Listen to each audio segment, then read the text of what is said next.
কখনো কি ভেবেছেন যদি কোনো দানব মানুষের চেয়েও বেশি মানবিক হয়ে ওঠে, যদি তার বিশাল শরীরের আড়ালে লুকিয়ে থাকে একাকিত্ব, ভালোবাসা, ত্যাগের এক করুণ গল্প। আজ আমরা শুনবো এমন এক দানবের কথা যার নাম কিং কং। চলুন শুরু করি এই ভয়ানক অথচ হৃদয় বিদারক গল্প। গল্পের শুরুতেই আমাদের 1930 সালে আমেরিকার নিউ ইয়র্ক শহর দেখানো হয়, যেখানে দেশ জুড়ে চলছে মহামন্দা। মানুষজন ক্ষুধা, দারিদ্রতা আর বেকারত্বের সাথে প্রতিনিয়তই যুদ্ধ করে যাচ্ছিল। এই সময়টা আমেরিকা সহ আশেপাশের দেশগুলোতে ভয়ঙ্কর রকমের দুর্ভিক্ষ শুরু হয়। এ সময় ধনী মানুষরা বিনোদনের জন্য বিভিন্ন সার্কাস কমেডি শো দেখে থাকতো। সেই সার্কাসে কাজ করতো অ্যানা নামের একটা মেয়ে, কিন্তু তাদের সার্কাসের অবস্থা প্রচন্ড খারাপ হয়ে গিয়েছিল, কারণ ধীরে ধীরে অর্থনৈতিক অবস্থা খারাপ হয়ে যাওয়ার কারণে মাত্র কয়েকদিনের মধ্যেই তাদের সার্কাসটা বন্ধ করে দেওয়া হয়। রাত গভীর, শহরের বাতিগুলো নিভে, কিন্তু অ্যানার চোখে ঘুম নেই। 2 সপ্তাহ না কোনো ফোন, না কোনো বেতন। এই অন্ধকার সময়ে সে যেন হারিয়ে গিয়েছে নিজের ভবিষ্যতের সন্ধানে।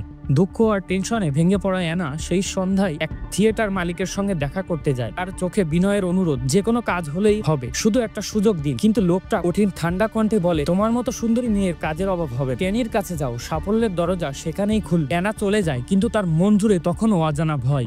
অন্ধকার এক ঠিকানা, অন্যদিকে শহরের আরেক কোণে এক ভিন্ন ঝড় বইছে। কাল, এক সিনেমার পরিচালক, জীবনের সব সঞ্চয়, স্বপ্ন আর সাহস দিয়েই বানিয়েছিল একটি ছবি, জঙ্গলের অচেনা জানোয়ার আর মানুষের সাহসিকতার গল্প। কিন্তু প্রযোজকরা তার স্বপ্ন ভেঙে খান খান করে দেয়। এই সিনেমা আমরা ইউনিভার্সাল পিকচারকে বিক্রি করে দিচ্ছি, ঘোষণা করে তারা। কিন্তু কাল দরজার ওপারে দাঁড়িয়ে নিঃশব্দে সব শুনে ফেলে। চোখে ক্ষোভ, মনে আগুন। সে আর এক মুহূর্ত দেরি করে না, সিনেমার সব রিল তুলে নিয়ে পালিয়ে যায়। ধাওয়া পড়ে পেছনে প্রযোজক, লোকজন, পুলিশ। কিন্তু সে থেমে থাকে না, কারণ সে জানে এই লড়াই কেবল সিনেমার জন্য নয়, এটা তার অস্তিত্বের জন্য। এবং ঠিক তখনই ঘটে এক নাটকীয় মোড়। এক ক্লাবের সামনে দাঁড়িয়ে অ্যানা সেই অচেনা কেনির সঙ্গে দেখা করতে এসেছে। জায়গাটা অশ্লীল, তার চোখে ঘৃণা আর হতাশা। সে ফিরে যেতে চায়, কিন্তু ঠিক সেই সময়ই কাল তাকে দেখে। সময় যেন থেমে যায়। শব্দহীন মুহূর্তে কাল বুঝে যায় এই মেয়েটি তার ছবির নায়িকা। সে তার সামনে দাঁড়িয়ে বলে, চলো তোমাকে একটা গল্প শোনাই। রেস্টুরেন্টের আলো, দামি খাবার আর এক অনির্বচনীয় গল্প। কাল বলে, সিঙ্গাপুর যাচ্ছি, সিনেমার শুট, সামুদ্রিক যাত্রা,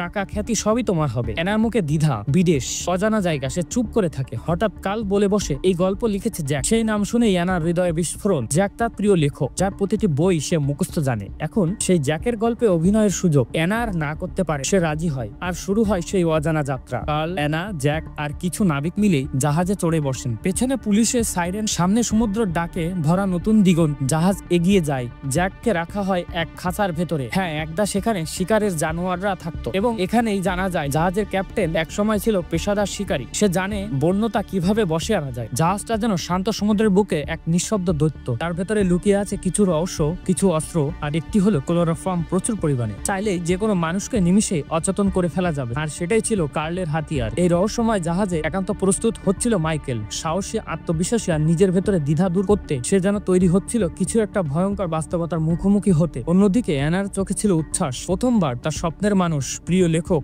জ্যাকের সঙ্গে দেখা হবে। ডিনারের টেবিলে আলো ছায়ার নাচ, ঝকঝকে হাসি মুখ, আর সেই উত্তেজনা মুহূর্তে অ্যানা অবশেষে মুখোমুখি হয় তার ছেলেবেলার আইডলের সঙ্গে। সে কিছুক্ষণ নিঃশব্দে তাকিয়ে থাকে। যাকে এত বছর শুধু বইয়ের পাতায় পেয়েছে, আজ বাস্তবে তার সামনে। রাত বাড়ে, জাহাজের পেটের গভীরে আলো কমে আসে। কাল আর জ্যাক পাশাপাশি বসে। জানালার বাইরে শুধু অন্ধকার জলরাশি। কালের চোখে কিছুটা ক্লান্তি আর ঠোঁটে একটা অদ্ভুত হাসি। সে ধীরে ধীরে বলে, জ্যাক, আজ একটা কথা না বললেই নয়।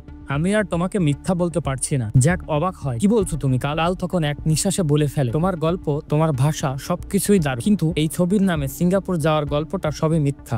জ্যাক স্তব্ধ। কার্লের চোখে এবার অদ্ভুত রং, একটা ভয়, একটা সত্যি। আমরা সিঙ্গাপুর যাচ্ছি না জ্যাক, আমরা যাচ্ছি স্কল আইল্যান্ডে, একটি দ্বীপ যার নাম শুনলেই ইতিহাস কাঁপে, যেখানে মানুষের পা পড়া মানেই মৃত্যুকে আলিঙ্গন করা। কার্ল আসলে বুঝে গিয়েছিল যে এমন অর্থনৈতিক মন্দার ভিতরে কেউই সিনেমা দেখতে আসবে না, কিন্তু যদি সে অচেনা জায়গা, কোনো নতুন জায়গা সবার সামনে উপস্থাপন করতে পারে, তাহলে সেটার মাধ্যমে তারা অনেক টাকা কামাই করতে পারবে। এই কথা শুনে জ্যাক প্রচন্ড ভয় পেয়ে যায়, কারণ এই দ্বীপের নাম তারা অনেকবার শুনেছে। কথিত আছে যে এই দ্বীপের খোঁজ করতে যারা গিয়েছিল তারা কেউই জীবিত ফিরে আসতে পারেনি। আর দুর্ভাগ্যবশত জ্যাকের এসব কথাবার্তা বাইরে থেকে জেমি নামের একটা বাচ্চা ছেলে শুনে ফেলে। এদিকে কার্ল জাহাজের সবাইকে স্বাভাবিক রাখার জন্য জাহাজের ভেতরে সিনেমার বিভিন্ন অংশের শুটিং করতে থাকে। কিন্তু ততক্ষণে জেমি এক এক করে জাহাজের ক্যাপ্টেন, সহকারী ক্যাপ্টেন ক্যাপ্টেন সবাইকে স্কল আইল্যান্ডের ব্যাপারে বলে। আর এই ব্যাপারটা যখন জাহাজের ক্যাপ্টেন জানতে পারে তখন ক্যাপ্টেন একটা মিটিং এর ব্যবস্থা করে, যেখানে একজন আর্মি জেনারেলও ছিল। তিনি কালকে বলতে থাকে যে অনেক বছর আগে সমুদ্র যাত্রা করার সময় আমি নরওয়ের একজন মুমূর্ষু মানুষকে সমুদ্র থেকে উদ্ধার করেছিলাম। সে মানুষটা একটা নৌ দুর্ঘটনার পরে কোনো রকমের প্রাণ বেঁচে গিয়েছিল তার। সে আমাকে জানিয়েছিল যে সে এমন একটা ভয়ঙ্কর দ্বীপ থেকে এসেছে যার চারপাশে উঁচু উঁচু দেয়াল তৈরি করে রাখা হয়েছে, আর তার মাঝে মাঝে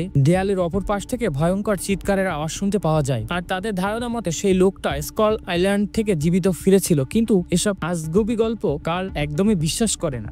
সে সেখান থেকে চলে যায়। আর এদিকে জাহাজের ভেতরে এনার সাথে গল্প করতে করতে জ্যাকের তাকে অনেক ভালো লাগতে শুরু করে। আর এরই ফাঁকেই এক রাতেই তারা একে অপরের প্রেমেও পড়ে যায়। কিন্তু সেদিন রাতেই কার্ল খেয়াল করে যে ক্যাপ্টেন জাহাজের ডিরেকশন চেঞ্জ করে আবারও তীরের দিকে চলে যাচ্ছিল। তাই কার্ল ক্যাপ্টেনকে এই ব্যাপারে জিজ্ঞাসাবাদ করার জন্য গেলে ক্যাপ্টেন তাকে জানায় যে সমুদ্র তীর থেকে খবর এসেছে তোমার নামে পুলিশের ওয়ারেন্ট বের করেছে। আমি তোমার জন্য নিজের ক্যারিয়ারটা নষ্ট করতে পারবো না। কার্ল ক্যাপ্টেনের কাছে অনেক অনুরোধ করে, কিন্তু ক্যাপ্টেন কোনোভাবেই তার কথা শুনতে রাজি ছিল না। তাই বেচারা কার্ল হতাশ হয়ে তার বন্ধু জ্যাকের কাছে গিয়ে বলতে থাকে, জ্যাক জ্যাক আমি আর পালাতে পারলাম না রে, সব শেষ, আমার ভাগ্যটাই বুঝি এমন। জ্যাক কিছু বলার আগেই চারপাশ কেমন যেন থমকে গেল। আচমকা জাহাজের সব কম্পাস থেমে যায়। দিক হারিয়ে ফেলেছে তারা। ক্যাপ্টেন ছুটে এলো কন্ট্রোল রুমে। সে চেষ্টা করছিল জাহাজ সামলাতে, কিন্তু কিছুতেই কিছু হচ্ছিল না। হঠাৎ কোথা থেকে যেন গড়িয়ে এলো ঘন কুয়াশা, এমন কুয়াশা যেন আকাশ আর সমুদ্র এক হয়ে গেছে। এক মুহূর্তে ক্যাপ্টেন বুঝে গেল নিচের পানির গভীরতা আগের মতো নেই, কোনো দ্বীপ হয়তো সামনে। সিদ্ধান্ত নিলেন এই রাতটা ওই দ্বীপের কাছেই কাটাতে হবে। জাহাজ ধীরে ধীরে এগিয়ে চলল, কিন্তু যতই সামনে এগোয় ততই সমুদ্র যেন গরম হয়ে ওঠে। ঢেউগুলো ক্রমেই ভয়ঙ্কর। আচমকা বুম, একটা বিশাল পাথরের সঙ্গে ধাক্কা খায় জাহাজ। লোকজন ছোটাছুটি শুরু করে দেয়। ক্যাপ্টেন চিৎকার করে, ইঞ্জিন বন্ধ করো, সবাই নিচে নামো, ধাক্কা সামলাও। জ্যাক, কার্ল, অ্যানা তিনজনেই ঝাঁপিয়ে পড়ে পরিস্থিতি সামাল দিতে। সবাই একসাথেই প্রাণপণে চেষ্টা করে যেন জাহাজটাকে বাঁচানো যায়। ঘন্টার পর ঘন্টা লড়াই করে ঢেউয়ের তাণ্ডবের বিপরীতে তাদের সাহস অবশেষে তারা জাহাজটিকে এক বিশাল পাথরের গায়ে ঘেঁষে দিয়ে আটকে ফেলতে সক্ষম হয়। আর এখানে ভোরবেলায় তারা দেখতে পায় যে এই দ্বীপের চারপাশে সেই ভয়ঙ্কর উঁচু দেয়াল অবস্থিত। তারা বুঝে যায় যে এটাই সেই গোপন স্কল আইল্যান্ড। জাহাজের ক্রু মেম্বাররা যখন ক্ষতিগ্রস্ত জাহাজটাকে মেরামত করায় ব্যস্ত হয়ে পড়েছিল, তখন কার্ল আর সিনেমার ক্রু মেম্বারদের সাথে নিয়েই ছোট্ট একটা নৌকা নিয়ে স্কল আইল্যান্ডের দিকে যেতে থাকে, সেটাকে এক্সপ্লোর করার জন্য। কার্ল তার দলবল নিয়ে সেই দ্বীপের ভেতরে পৌঁছেও যায়। আর এই ভয়ঙ্কর দ্বীপে তারা বেশ কিছু মানুষের তৈরি স্ট্রাকচার দেখতে পায়, কিন্তু দ্বীপটা ছিল ভয়াল নীরবতায় মোড়ানো এক মৃত্যুপুরী। চারপাশে ছেয়ে আছে মানুষের কঙ্কালে, শত শত হাড়ের স্তূপ, মাথার খুলি, হাতের কাঠামো। এই শব্দ চিৎকার যেন বাতাসে লেগেছিল। তবুও তারা এগিয়ে গেল। জ্যাক আর কার্লের চোখে সন্দেহ, কিন্তু কার্ল সাহস করে এগিয়ে গেল এক শিশুর দিকে, ছোট্ট আদিবাসী মেয়ে। সে চুপ করে তাকিয়েছিল, যেন ওদের আগমন আগে থেকেই জানতো। তখন কার্ল বলতে লাগলো, এরা ক্ষতিকর না। কার্ল আশ্বস্ত করলো সবাই, কিন্তু সেই বিশ্বাস ভাঙতে সময় লাগেনি। কার্ল যখন ওই মেয়েটিকে চকলেট খাওয়ার জন্য অনুরোধ করে, তার হাতে চকলেট ধরিয়ে দিতে যায়, তখন ওই মেয়েটি কার্লকে আক্রমণ করে বসে। এরপর একটা তীর এসে ঢুকে যায় এক সহকর্মীর বুকে। সে ছিটকে পড়লো মাটিতে। তারপর আকাশ ফুঁড়ে এলো এক ভয়ঙ্কর চিৎকার, গভীর অমানবিক শির দ্বারা কাঁপানো। জাহাজেও সেই আওয়াজ পৌঁছালো। লোকজন আতঙ্কে জাহাজ ছেড়ে দৌড়ে পালাতে চাইলো, কিন্তু দেরি হয়ে গিয়েছিল। আদিবাসীরা একযোগে ঝাঁপিয়ে পড়লো। ভয়াবহ। তাদের হাতে ছিল বর্ষা, তীর আর বিষাক্ত ক্রোধ। সবাই ছত্রভঙ্গ। জ্যাক, কার্ল সবাই পড়লো মাটিতে। ঠিক তখনই ক্যাপ্টেন এলেন গোলাবারুদ নিয়ে। তার গর্জনে কয়েক আদিবাসী মাটিতে লুটিয়ে পড়লো, বাকিরা পিছু হটলো। সেই ফাঁকে সবাইকে উদ্ধার করে ক্যাপ্টেন আবার জাহাজে ফিরিয়ে আনলেন। তারা ভাবলো এবার শেষ, ফিরে যাওয়ার সময় এসেছে। কিন্তু এই দ্বীপ এত সহজেই ছাড়তে চায়নি তাদের। রাতের অন্ধকারে ছায়ার মতো ছুটে আসে আদিবাসীরা, জাহাজে হামলা করে। জাহাজ তখন রক্তাক্ত, ক্ষত বিক্ষত, জলে ফাটল ধরেছে, পানি ডুবছে ভেতরে। আর সেই গন্ডগোলের মধ্যেই অ্যানা নিখোঁজ। জ্যাক চিৎকার করে খুঁজতে থাকে তাকে। জাহাজের প্রতিটা কোণেই চেক করে, কিন্তু সে বুঝে যায় অ্যানাকে কিডন্যাপ করে দ্বীপে নিয়ে গেছে। জ্যাক ছুটে যায় ক্যাপ্টেনের কাছে, চোখে আগুন, গলায় অনুনয়, আমরা আবার ফিরে যাব ক্যাপ্টেন, তাকে ছাড়া আমি ফিরবো না। ক্যাপ্টেন চুপ করে থাকে কিছুক্ষণ, তারপর ধীরে বলল, তাহলে এবার শেষ যুদ্ধের জন্য তৈরি হও।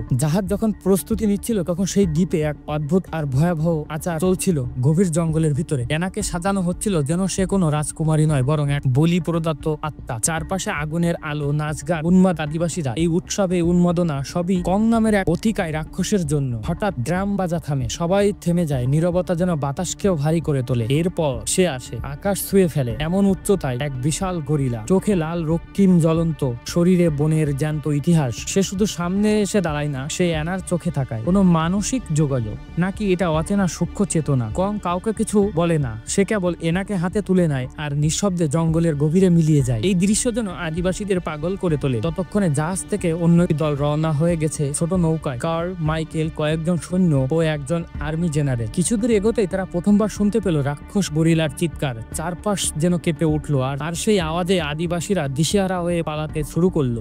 দলের সাহস ফিরে আসে। আমরা অ্যানাকে ফিরিয়ে আনবো। ক্যাপ্টেন জাহাজে দাঁড়িয়ে বলে, তোমাদের 24 ঘন্টা সময় দিলাম, তারপর আমি এখানে আর 1 মিনিটও থাকবো না।